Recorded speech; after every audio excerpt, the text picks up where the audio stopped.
Alors Rabotai, on est à Amos Perek Gimel. On est à Ari Sha'ag Miloïra. Dans Perek Gimel Pasuk Het. Sha'ag Miloïra, Hashem Elohim Diber Miloïn Navi. Et là tout de suite après, le Navi nous dit quelque chose de très très, je ne sais pas dire intéressant, mais très étonnant. Je répète, on a dit qu'à propos de Hoshea, de Amos, pardon, qui disait d'ivrer kinturin, disait des tochehot. On a dit que c'était pas un hasard. C'est une autre manière de la Kadosh Baruch Hu de s'adresser à nous pour nous réveiller. C'est quand même Efsharout. Maintenant ici, Amos va nous prophétiser Galut Aseret Ashvatim. Et il va nous dire non seulement que les 10 Shevatim au temps de Sanheri vont être exilés, mais il ne restera d'eux rien du tout.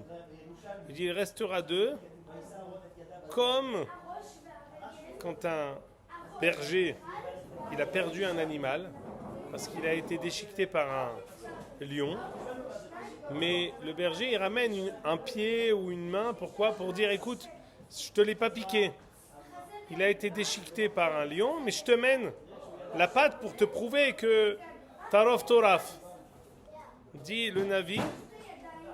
Regardez ici ce que je vais vous lire. Pasuk Yudbet, Ko Amar Hashem, פרק ג' פסוק י"ב כה אמר השם כאשר יציל הרועי מפי הארי שתי חרעיים ובדל אוזן. De même que un berger prend פרק ג' פסוק י"ב, de même qu'un berger à qui on a pris on a attaqué, un lion a attaqué un animal, un de ses brebis du troupeau. Qu'est-ce qu'il fait lui le berger? Il prend kera'aim, une cuisse ou alors une oreille pour montrer que, pour témoigner effectivement que c'est pas lui, il l'a pas volé. Ainsi, Ken inatzlu bnei Israël al yoshevim b'Shomron. Ainsi, il restera des Juifs de Aseret Ashvatim. Bif'at mita ou vidmeshek ares. Un truc très difficile à expliquer littéralement.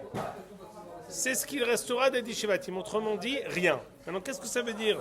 Bif'at mita ou vidmeshek ares. Il y a ici plusieurs explications dans les Rishonim, entre autres. C'est comme un pied qui reste dans un lit. Il y a un lit avec des pieds, avec un sommier, avec beaucoup de choses. Il ne reste que une arête. Ou bif'at mita, PA, c'est une arête. Une arête, quand on dit il y a 4 arêtes, il y a 8 arêtes dans un carré, dans un cube. Les numéros, c'est les côtés, les arêtes. PA, il restera d'un lit entier, il ne restera qu'une arête, un pied.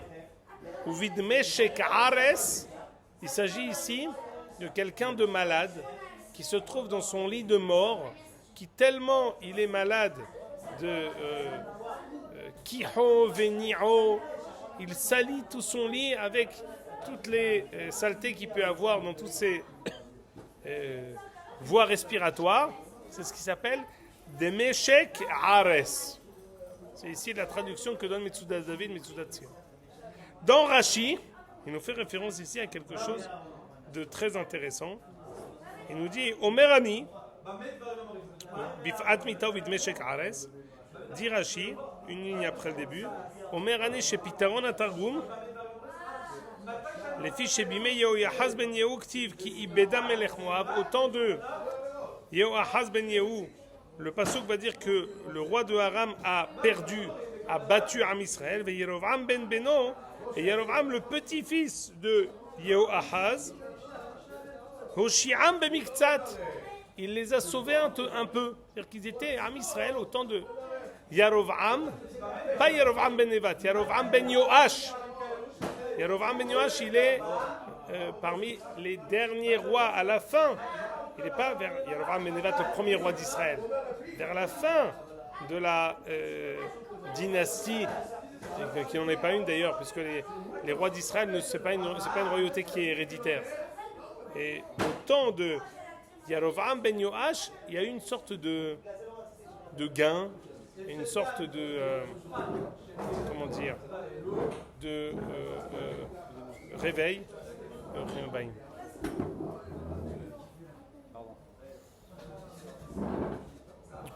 Au temps de Yarovam ben Yoash, le pasuk nous dit Hu heshiv et gvul Israël. Au temps de Yarovam ben Yoash, on a eu comme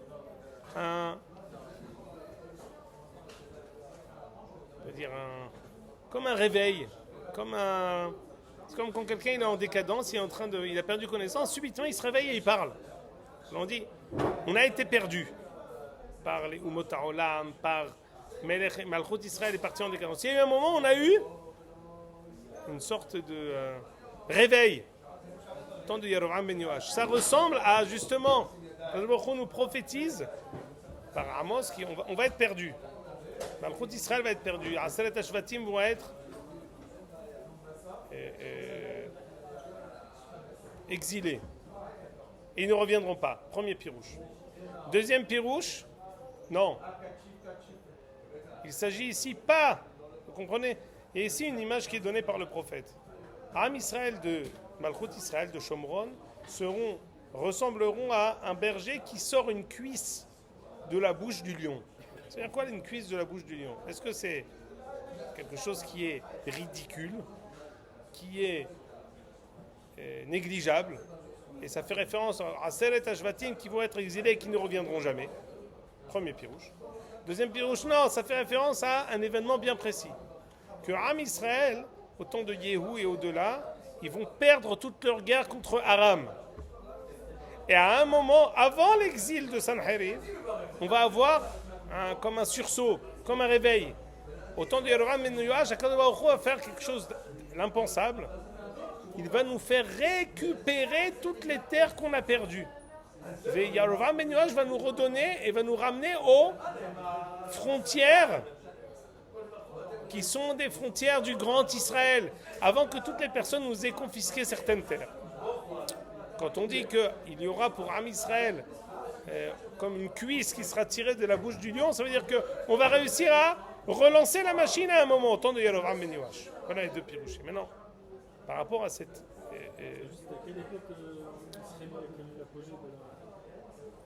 Malchut Israël, elle a commencé au temps de Yarovam ben Nevat. Elle a été perdue, elle a été exilée au temps de Sanherib. Et le Beth Amikdash a été détruit au temps de Tzidkiyahu.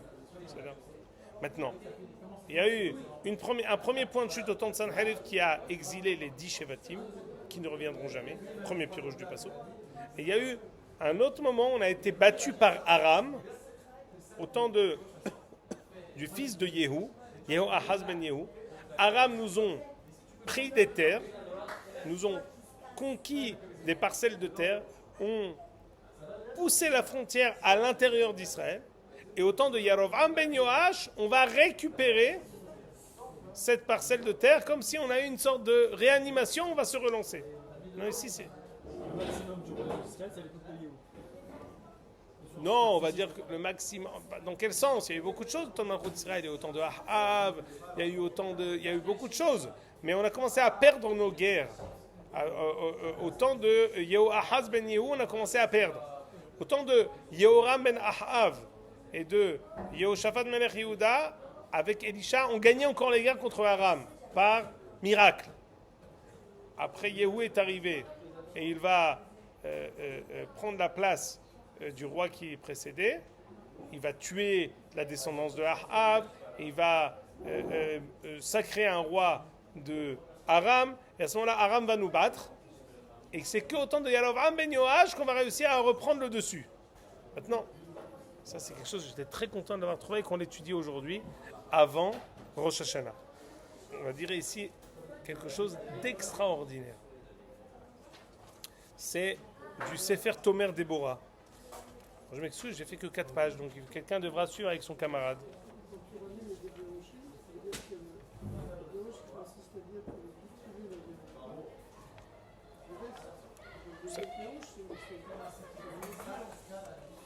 Dans un cas, quand on parle, on va tirer une cuisse, c'est quelque chose de négligeable. Et dans un autre cas, quand on dit on va tirer une cuisse, ça veut dire on va avoir un ressursaut, on va avoir un réveil.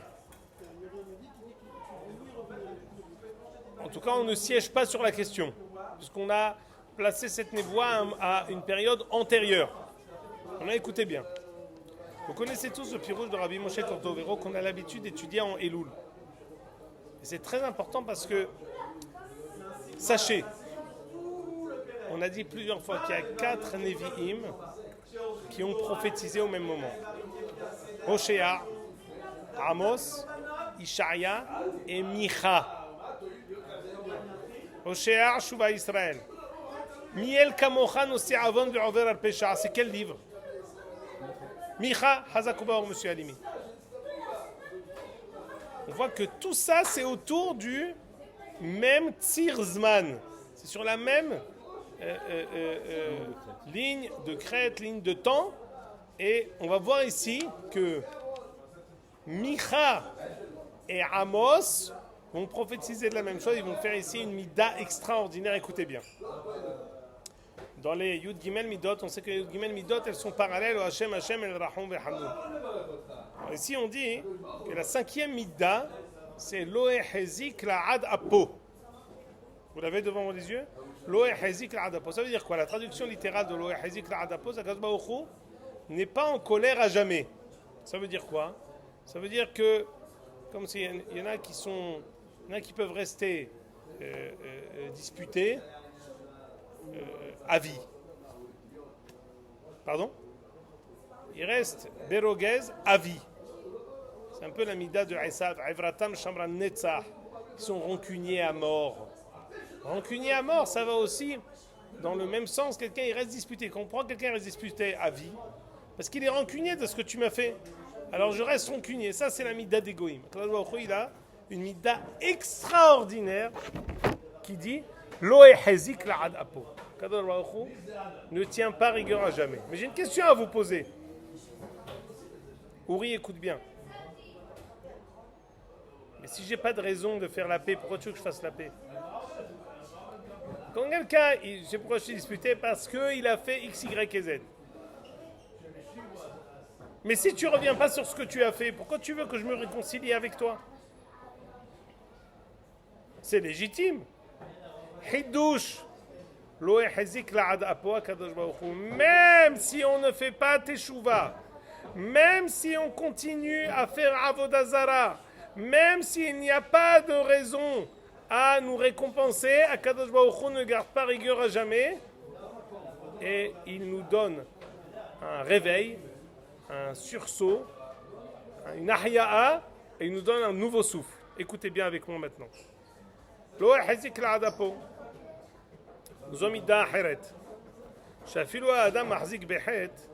Même si quelqu'un continue à être un fauteur, continue à fauter, Kadosh Baruch Hu ne continue pas à lui tenir rigueur, ne continue pas à être en colère envers lui. Et si malgré tout il continue à être en colère avec lui, Lola'ad, ce n'est pas à jamais, là il va tel kaso. Afilou shelo yashuva Adam. C'est extraordinaire. Il arrêtera d'être en colère, même s'il ne fait pas teshuva. Atem shomaim. Mazé. D'où on apprend ça? D'où le Rama qui lui a appris ça? Kemo shematzinu bimei Yerovam ben Yoash. Comme ce qu'on a appris au temps de Yerovam ben Yoash. C'est quoi? C'est les psukim qu'on lit maintenant. C'est le Rashi qu'on vient de lire. Rashi nous a dit dans Perek Gimel Pasuk Yud Bet. כן ינצלו בני ישראל כאשר יציל הרועה, אומר אני בימי יהורם בן יהואחז בן יהוקצי איבדה מלך ארם, ירבעם בן בנו הושיעם במקצת. זהו שאמר, הוא השיב את גבול ישראל. On a eu une sorte de relancement, on s'est relancé. Chez Jacob Gevul Israël, on a récupéré des terres qui nous ont été spoliées, qui nous ont été confisquées, qui nous ont été conquises. Dit le Ramak, pourquoi Kadosh Baruch Hu a-t-il été clément envers eux? Il continuait à être Avodah Zara. Rihem alehem. Velo shavu. Il a eu pitié d'eux, même s'ils n'ont pas fait teshuva. Imken lama rihem. Pourquoi il a eu rahmanout sur eux? Tu veux, Laurent, m'amener Melachim Bet Yud Dalet, amène Melachim, Tislahli, parce que je vais te lire le pasuk exactement. Parce que le Ramad, regardez comment Rabbi Moshe Cordovero étudiait le Tanakh. Même s'ils n'ont pas fait teshuva, on dit que Akadosh Baruch Hu nous a remis sur certaines terres. Ça veut dire quoi? À quel titre? C'est ça ici le Pérouche qui dit. Parce que l'eau est hazik la adapo.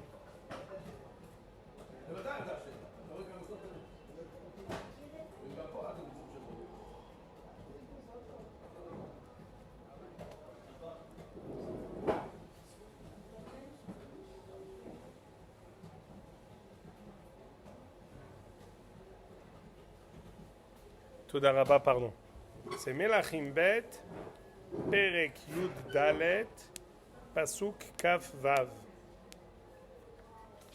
Dis le Pasuk.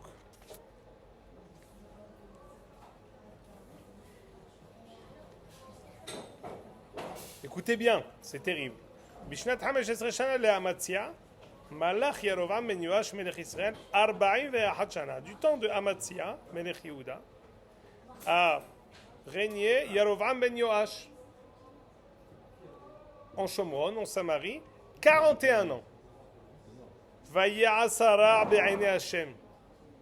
Il était égal à lui-même et à tous les rois d'Israël. Vayasara be'ayne Hashem. Lo sal mikol hatot Yerovam ben Nevat. Il était fidèle à son nom. Yerovam ben Yoash, Yerovam ben Nevat, l'Gzera Shava. Asher heti et Israël. Malgré tout, on lui attribue Hu heshiv et gevul Israël. Il a ramené la frontière d'Israël. Milevo hamat adiyam ha'arava. Kidvar Hashem Elohei Israël asher diber biyad avdo Yona ben Amitai navi asher migat ha'hefer. כי ראה השם את עוני ישראל מורה מאוד ואופס עצור ואפס עזוב ואין עוזר לישראל ולא דיבר השם למחות את שם ישראל מתחת השמיים.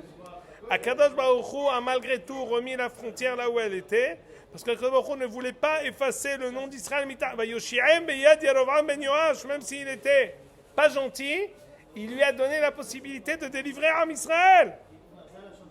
C'est pas possible. Ahav. Ahav, il a eu 3 générations parce qu'il a construit des villes. C'est vrai, mais ici c'est pire encore. C'est-à-dire que là on lui attribue même pas le mérite d'avoir construit des villes. Là on dit non, il était méchant. Malgré tout, il a ramené. Pourquoi? Pourquoi? Pour nous apprendre cette midah. Lo hazik al-adapo. Venez, on relit. Hema yu'ov de agalim. Verihem alehem velo shavu. Il a eu pitié d'eux, ils n'ont pas fait de teshuva. Imken lama rihem. Je suis le midazo. Lo hazik al-adapo. Adraba. Mahlish apo. Akadosh Baruch Hu. Il baisse son courroux. Il l'affaiblit. C'est terrible. Même si la faute, la raison du courroux, la raison de la punition demeure, malgré tout, il ne punit pas. Il veut continuer. Écoutez cette rahmanout extraordinaire. Hashem, El, Rahom, Behanoun. Si on va selon le Hari, on commence à compter à partir de El. C'est El, Rahom, Hanoun. Erech, Apaim. Il en a fait 2. Apaim, Erech, Apaim. Donc c'est double. Donc c'est bien. Ça correspond. Le Hari, il a rendu Erech, Apaim 2 midot. Normalement, Erech, Apaim, c'est censé être une. Parce que c'est Erech, Apaim. Non. Comme il a Hashem, il ne l'a pas compté. Donc il a coupé en 2 Erech, Apaim. C'est Arichut, Apaim. Kadosh Baruch Hu. Écoutez, c'est extraordinaire parce que c'est le Omek Arahamim. Pourquoi? Tu peux dire, mais non, c'est Akadosh Baruch Hu, il est Vatran, Hasve Shalom. Le fait de ne pas continuer la bagarre, le fait de ne pas vouloir rester en colère, ça te donne la possibilité de pouvoir revenir. Comme ce qu'on dit pour un enfant ou quelqu'un, tu lui dis, Tenno Sulam la Redet Me'aretz. Il attend que quelqu'un lui jette une corde pour descendre. Et donne-lui, il est trop fier pour revenir. Qu'est-ce Ce qui fait qu'Akadosh Baruch Hu, il dit voilà, je vous donne, je te donne la possibilité, voilà. C'est toi, c'est moi qui fais le premier pas. Lo yahizik la'ad apo. Il dit le Ramak, Metzapeh umerachem ulay yashuv ve'ino dichtiv. C'est ça le pasuk de Tehillim. Lo la netzach yariv velo le'olam itor. C'est sur le pasuk que je vous ai dit. Les Omat Esav qui est rancunier à mort.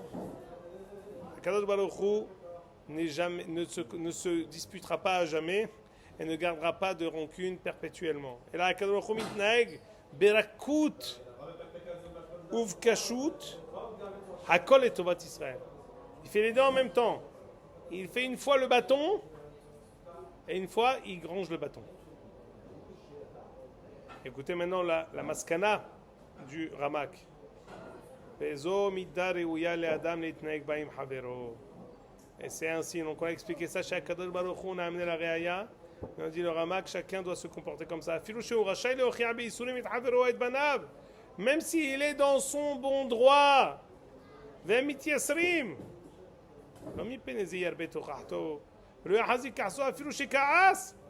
là il va telenu. Même si c'est maintenant quelque chose qui lui est permis, même si c'est toléré, même s'il est dans son bon droit, il ne faut pas.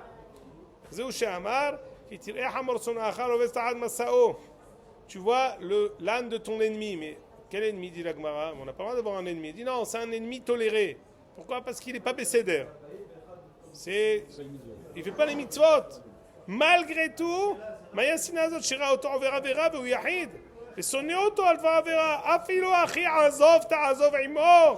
je vois qu'il y a des bélibars. Abandonne la kpeda que tu as dans ton cœur. Et là, mitzvah le karev oto be'ava, ou la yu'il bederechzo. Après qu'on ait fait la kashout, après qu'on ait fait le côté difficile, le côté du bâton, du onesh, maintenant il faut faire berahamim. Il faut baisser l'épée. Il faut maintenant s'avancer. Les hadish et ta'af. Attention ici, ce qu'on dit, c'est que c'est pas parce qu'on est vatran, parce que c'est ici ce qu'on appelle communément reculer pour mieux sauter, ou alors c'est en fait une possibilité de donner. C'est pas parce que le Baruch Hu, il est mévater. Le Baruch Hu, il ferme les yeux. Le Baruch Hu est indulgent. Le Baruch Hu n'est jamais indulgent. Le Baruch Hu, il attend, il est erech hapaim, comme ce que vous avez dit, monsieur Halimi. Monsieur Tishaim, quand il explique la Teshuvah, il dit que la Teshuvah est basée sur la patience, pas sur l'indulgence. Elle est basée sur la patience de Akadosh Baruch Hu. Il patiente et il ne donne pas de onesh. Et après, il dit Akirat Aratson ki Akirat Ama'aseh. C'est le hidouche de la Teshuvah. Mais il n'a jamais dit si quelqu'un il ne regrette pas ses actes, il sera puni. En aucun cas, il n'y a d'indulgence. On a ici juste une possibilité pour quelqu'un, lui ouvrir la porte pour qu'il vienne. Regardez comment. Les Nevi'im, on a ici 3 chemins extraordinaires. On a 4 chemins de ces 4 Nevi'im, comment s'occuper de Am Israël. Hoshea, Sugulat Israël. Sugulat Israël de Hoshea avec Karnecha Eshet Zinunim. Après il a dit Bimko Hashem Yamer Lahem Lo Ammi Atem Yamer Lahem Bene El Hay. Segula de Hoshea. Qui se termine par Shuva Israël. Metuhim Israël Shiachzeru Bitshuva, le Rambam dans Perek Zayin de Ilchot Shuva. On a Amos qui fait des divrei Kinturin, qui dit des Torehot. On a Ishaïa qu'on a dit qui lui est Melamed Zchut al Israël, Ahavta Tzedek Vatisna Resha, Ahavta Letzedek et Banai Vesaneta Learshia Otam, Melamed Zchut, Re'e Shelachen Yadoni, Inni Anochi Shelachticha, Leshon Limudim, Kadosh Baruch Hu dit c'est toi qui vas être préposé à donner les Tanhumim de Am Israël. Et on a Micha qui nous dit Mi'el Kamocha, Nosé Avon Ve'over Pesha. Pourquoi? Dans cette apparente indulgence, il y a ici tout le Omek HaRahamim de Akadosh Baruch Hu. C'est ça ce qu'on voit ici, c'est Omek HaRahamim. C'est pas de l'indulgence ici, c'est la volonté. C'est une corde qu'on donne à quelqu'un pour qu'il s'enfuit. On lui jette une corde et on l'attrape avec nos deux mains. On a essayé là. On a dit que Amos, ça commence par ce rugissement profond du Bet Kodesh HaKodashim, le Pasuk Bet, qu'il y a eu au moment du tremblement de terre du temps de Ishaïa. Ça marche pas. Amos fait référence à cette Loé Hezik La'adapo qui va y avoir du temps qui va être prononcé par Micha, qui va avoir du temps de Yarovam ben Yoash. On sait que Malchut Israël est en décadence, elle est en déclinaison. Malgré tout, Akadosh Baruch Hu essaye tout pour lui donner un nouveau souffle. C'est à dire. Et ici, le Ramak nous dit, c'est pas que Akadosh Baruch Hu qui fait ça. Zomida Reouya le Adam. Parfois, un mari il s'est disputé avec sa femme, il dit mais attends, mais c'est tout le temps moi qui fais le premier pas. Tov Meod. C'est toi qui fais le premier pas, c'est Metsuyan. Là, le Rav Eliashib disait quand il y a une dispute entre le mari et la femme, c'est le mari qui doit faire le premier pas. Pourquoi? Parce que la Tabar al-Torah, tu dois faire le premier pas. C'est toi qui. Même si elle n'a pas fait teshuva, même si elle ne veut pas descendre de l'arbre sur lequel elle est montée, elle a pris une échelle, elle est montée très haut. En fait, c'est Amok Meod, parce que qu'est-ce que ça veut dire? C'est en ça que tous ils disent la même chose. Pourquoi c'est vrai? Parce que profondément, la femme, elle veut revenir. Profondément, Am Israël, il veut revenir. Juste, il n'a pas la corde pour pouvoir descendre. Donne-lui cette corde. Quand tu viens, tu lui donnes en fait la possibilité de descendre de la corde, de la aliyah vers laquelle elle est montée. Elle n'attend que tu fasses le premier pas. C'est ça la ségoula de Hoshea. La ségoula de Hoshea, c'est qu'en Israël, ils sont foncièrement bons.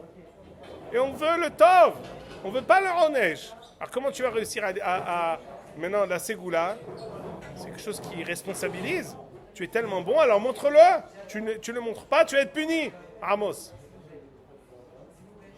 Quoi, alors je vais t'accabler? Non. Limoutzrout, Ishayahu. Mais parfois ça ne marche pas. Je me plais dans mon limoutzrout, je suis tellement extraordinaire, je n'avance pas. Tu restes comme tu es malgré tout. Je te récompense. C'est Pélé. Comment tu me récompenses? Nous, on aurait dit, c'est de la faiblesse. De revenir vers nous, c'est de la faiblesse. C'est parce que tu es faible. Non, c'est de l'amour profond. C'est Omek Arahamim. Le din, on sait tous que le makor du din, c'est Omek Arahamim. Il y a un endroit où tout est que Rahamim. C'est sur ça que je retombe sur mes pieds avec Aryeh Sha'ag Miloïra.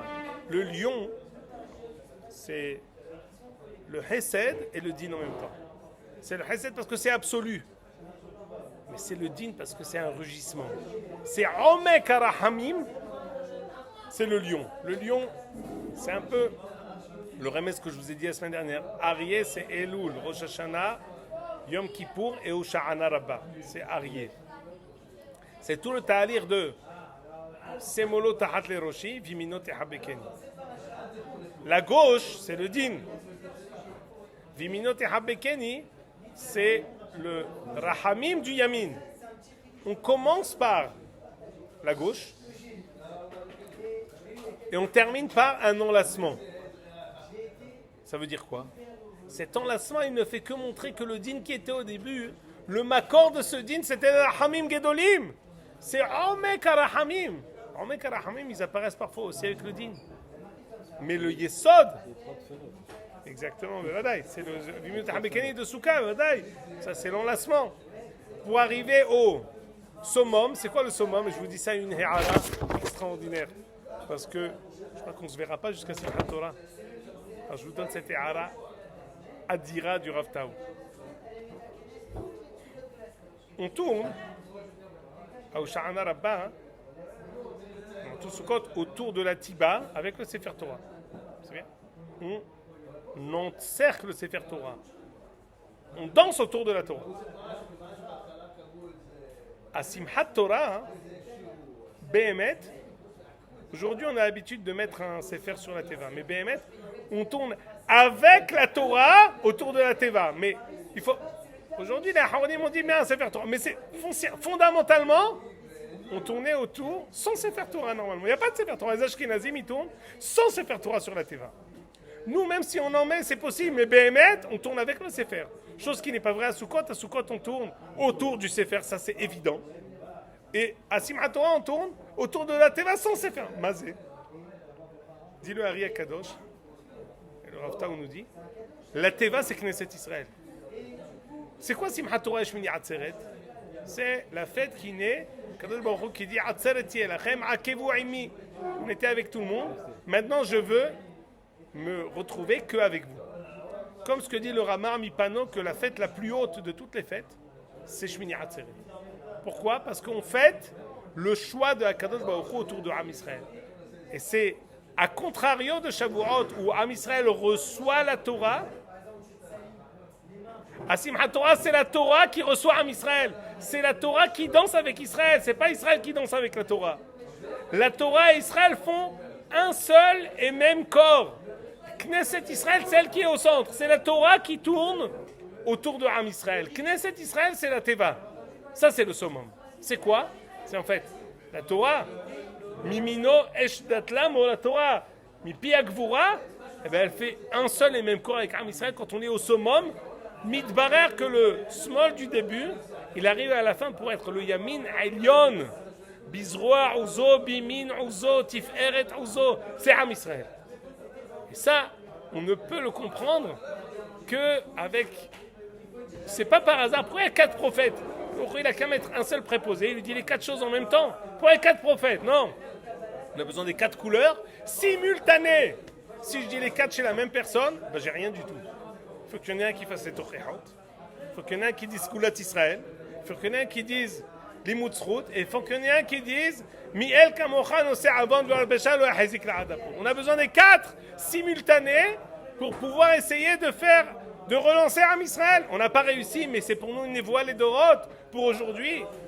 On essaye maintenant, il faut savoir qu'on a besoin des 4 en même temps. On a besoin des Tochehot, on a besoin de l'Amik, la Sgoula, on a besoin du Limut Zchut, on a besoin de tout en même temps. De savoir parfois que même si on a de la réussite, c'est pas forcément l'avatar d'être agréé par Akadosh Baruch Hu. Non, ça peut être le Hazik La'adapo. Et il faut qu'on sache comprendre avec l'introspection, revenir vers Akadosh Baruch Hu sincèrement. Parce que c'est une possibilité pour lui de nous dire revenez, même si vous n'êtes pas à la hauteur, je vous donne. Tizkou les shanim rabot et imod et tovot adkan.